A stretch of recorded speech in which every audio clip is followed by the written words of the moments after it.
নমস্কাৰ বন্ধু বান্ধৱীসকল, আমাৰ ইউটিউব চেনেল জ্ঞান প্ৰবাহলৈ আপোনালোকক স্বাগতম জনাইছোঁ। আজি আমি আমাৰ অসমৰ এখন খুব ধুনীয়া জিলাৰ বিষয়ে আলোচনা কৰিম। বন্ধু বান্ধৱীসকল, সেইখন জিলা হৈছে বাক্সা জিলা। আজি বাক্সা জিলাৰ বিষয়ে বহু কথা শিকিম একেলগে। তেতিয়াহ'লে বলকচোন আজিৰ ভিডিঅ' আৰম্ভ কৰোঁ।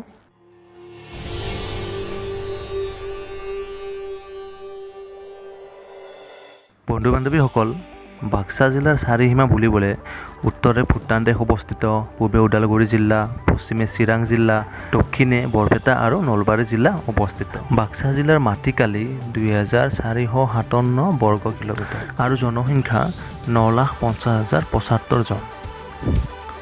জিলাখনৰ প্ৰতি বৰ্গ কিলোমিটাৰত 387 জন মানুহ থাকে। জিলাখনৰ ছেক্স ৰেচিঅ' হৈছে 967 প্ৰতি 1000, মানে জিলাখনত 1000 জন পুৰুষৰ ভিতৰত 967 জনীহে মহিলা আছে, মানে তাত অলপ পুৰুষৰ সংখ্যাটো বেছি। আৰু তাত শিক্ষিত হাৰ হৈছে 70%, মানে তাত 70% মানুহে শিক্ষিত। বাক্সা জিলাত হিন্দু লোক 82.40% আছে, মুছলিম লোক 14.29% আৰু খ্ৰীষ্টিয়ান 2.85% আছে, মানে তাত হিন্দুৰ সংখ্যা বেছি।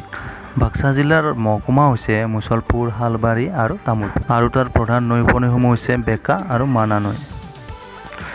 2003 চনৰ অক্টোবৰ মাহত বাক্সা জিলাৰ প্ৰতিষ্ঠা কৰা হৈছিল। বন্ধু বান্ধৱীসকল, এতিয়া ইম্পৰ্টেণ্ট কথাটো হৈছে যে বাক্সা নামৰ উৎপত্তি কেনেকৈ হ'ল। হয়, বহুতেই এই নামটো ঠেক পথ বুজোৱা ভূটানী শব্দ বাংছা শব্দৰ পৰা আহিছে বুলি বিশ্বাস কৰে।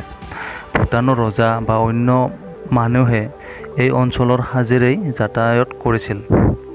কিছুমানৰ মতে বড়ো শব্দ বাক্সা অৰ্থাৎ ধান শস্যৰ পৰা এই নামটো আহিছে বুলি বিশ্বাস কৰে, আৰু তেনেকৈ এদিন এই ঠাইখনৰ নাম বাক্সা হিচাপে জনাজাত হ'ল। বন্ধু বান্ধৱীসকল, আমি সকলো জানো মানাহ ৰাষ্ট্ৰীয় উদ্যান গোটেই ভাৰততে বিখ্যাত, আৰু সেই মানাহ ৰাষ্ট্ৰীয় উদ্যানৰ বেছিভাগ অংশই বাক্সা জিলাত অৱস্থিত।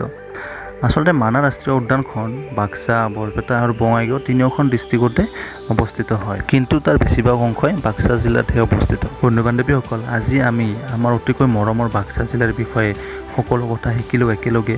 ইয়াৰ পিছত আমি বেলেগ এখন জিলাৰ বিষয়ে আলোচনা কৰিম।